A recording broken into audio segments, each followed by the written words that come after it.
আজ থেকে প্রায় 1000 বছর আগে মিশরের বিখ্যাত একজন আল্লাহওয়ালা শায়েখ আবু আব্দুল্লাহ জাজুলি রহমাতুল্লাহি আলাই একদিন সফরে বের হয়েছে। পথিমধ্যে নামাজে রক্ত হয়ে গেল।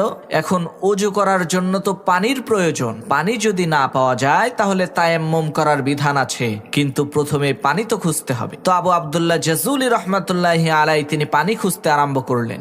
খুঁজতে খুঁজতে তিনি একটা কূপ পেলেন। সেই কূপের মধ্যে চেয়ে দেখলেন কূপের নিচে টলটলা পরিষ্কার পানি আছে, কিন্তু দুঃখের বিষয় সেই কূপের আশেপাশে কোনো বালতি নেই। তখন আবু আব্দুল্লাহ জাজুলি দেখতে পান ওই কুয়া থেকে একটু দূরেই একটা ঘর রয়েছে, আর সেই ঘরের ছাদের উপরে ছোট একটা বাচ্চা মেয়ে খেলা করছে। তখন তিনি ওই বাচ্চা মেয়েকে ডেকে বললেন, মাগো, নামাজে রক্ত হয়ে গেছে, আমি একটু ওযু করে নামাজ পড়বো।